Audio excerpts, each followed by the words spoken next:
With all the talk of the Arizona Coyotes being deactivated as an NHL franchise, not enough attention has been paid to this particular subset of professional sports team ownership. We do have a few interesting case studies as it relates to deactivation that proves a best case scenario is certainly possible. That being said, there is one massive difference between the Arizona Coyotes and the other successful sports team reactivations that have been witnessed throughout history. It's impossible to ignore it, and in fact this is the biggest reason why hockey may not return to the desert. I'm Cheyenne Hollis, this is The Touchback, and when you look at the history of sports teams being deactivated, well, there is a glimmer of hope, a reason to believe that possibly Arizona Coyotes fans could be playing this song one day. I said, boys are back in town. Boys are back in town. The deactivated team has been used in recent times as a mulligan by professional sports leagues to clean up after a bad owner or bad ownership group. It's more or less an admission of guilt that somewhere down the line, the league failed that market and it is taking steps to correct its error. That is what it's being used for in recent times. However, if we go back and look at the history of deactivated sports teams, well, it started off as a different kind of mechanism. Let's go all the way back on the timeline to 1872 and the first sort of occurrence of a sports team being deactivated. The Chicago White Stockings, who would later go on to become the Chicago Cubs, that's an entirely other thing. For the sake of this video, let's just move past it. The White Stockings, the Cubs, whatever you want to refer to the franchise as, its stadium burned to the ground during the Great Chicago Fire. This actually happened in season during the 1871 campaign, but they would finish up their commitments and then go on hiatus for the 1872 and 1873 seasons. Eventually, they would find a new place to play ahead of the 1874 season and resumed operations in the National Association. Over in the world of hockey, we can turn our attention to the Ottawa Senators. Nope, that's an entirely different Ottawa Senators altogether. We need to go back a little further in history. There we go. This version of the Ottawa Senators, along with the wonderfully named Philadelphia Quakers, shut down for the 1931-32 season. Both franchises were hemorrhaging money, struggling to keep the lights on, so in order to raise a few funds, they loaned out all of their players to other NHL teams. The Quakers never did return to the NHL, but the Senators picked up where they left off in the 1932-33 season. They didn't last long in Ottawa, moved to St. Louis where they became the Eagles and eventually folded. From a pedantic standpoint, some out there may claim the situation with the Ottawa Senators doesn't match a out-and-out true franchise deactivation, but really, for all intents and purposes here, the franchise was deactivated for a season, so I'm going to include it. The most interesting sports team deactivation involves the Pittsburgh Steelers during World War II, with the franchise having been reduced to only 9 players ahead of the 1943 season. An agreement was reached that saw them merge with the Philadelphia Eagles. Merge is a bit of a misnomer here, designed to make the Steelers feel a bit better about themselves. They essentially loaned these 9 players to the Philadelphia Eagles. There was an attempt by the coaching staff to co-coach. Look, it doesn't take a genius to know that any organization thrives when it has 2 leaders. It was a messy situation. On top of that, though, the team played all of their games in Philadelphia, just highlighting the fact how much of this partnership was really geared towards Philadelphia and not so much Pittsburgh.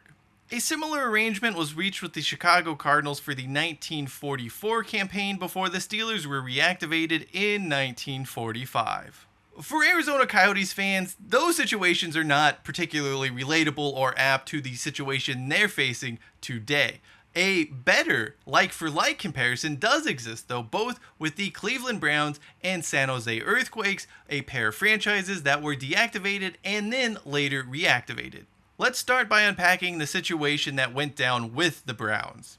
In order for Art Modell to proceed with his move of the Browns 1.0 to Baltimore, the NFL ended up needing to make a huge amount of concessions to the city of Cleveland. This was the only way to not get bogged down in legal uncertainty that would have essentially blocked the relocation from happening indefinitely. One of those concessions was a promise to Cleveland to have a new franchise playing in the city by 1999. A promise, though, is not a guarantee. There were quite a few questions regarding the validity of this claim and exactly what the NFL's obligations were to following through on said promise. Beyond that, no one knew whether this would be an expansion franchise or a team that was relocating. It was never stated in the agreement. What was certain is that the NFL team that would eventually make its way to Cleveland would be called the Browns and have all of the history the franchise had established. The team was deactivated ahead of the 1996 season, but would be reactivated in 1999 after a 3-season hiatus. Nearly a decade after the Cleveland Browns had been deactivated, a similar situation played out with the San Jose Earthquakes. After the 2005 season, a season in which San Jose was one of the best teams in MLS, the owners of the San Jose Earthquakes, AEG, who also happened to own several other MLS franchises around this time, was allowed to move the side to Houston.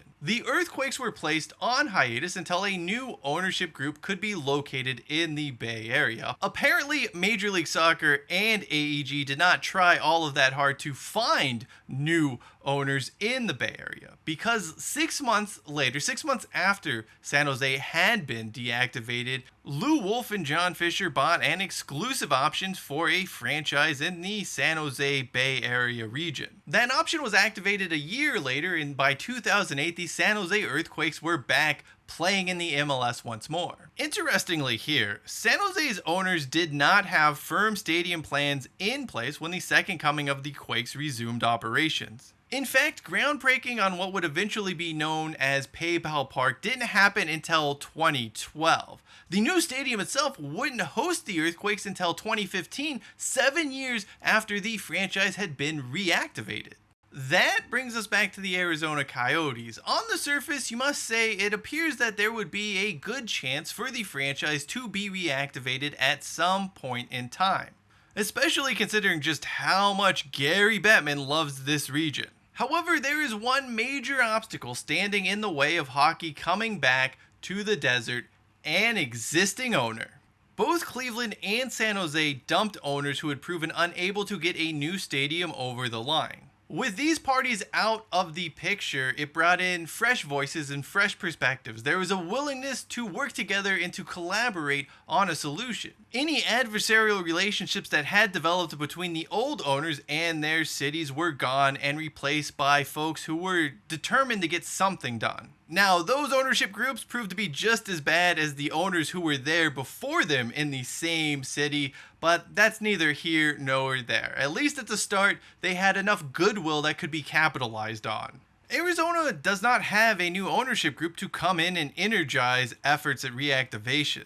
Nope, they have Alex Morello, a man who has proven to be both unequipped to get anything done and potentially underfunded. Not exactly the best mix. That's the concern here. Realistically speaking, you have about 12 to 18 months to make reactivation happen. If it doesn't get done in this time, if steps haven't been made, if everything is not confirmed by that 18-month mark, well, you'll see people just move on, and the momentum and the movement to getting the team back just starts to fade away. Look, I understand why the NHL had to give Morello the 5-year reactivation window, but barring him doing something which he has proven unable to do, it really is a death blow to hockey in Arizona. If the reactivation option was open to anyone in Arizona who could put up the expansion fee and who could get a new stadium built, I would be very bullish on Phoenix's chances to reestablish hockey. Unfortunately, the future of the Coyotes and professional hockey in Arizona hinges on a man who refuses to pay his bills and skimps on hotel rooms for players.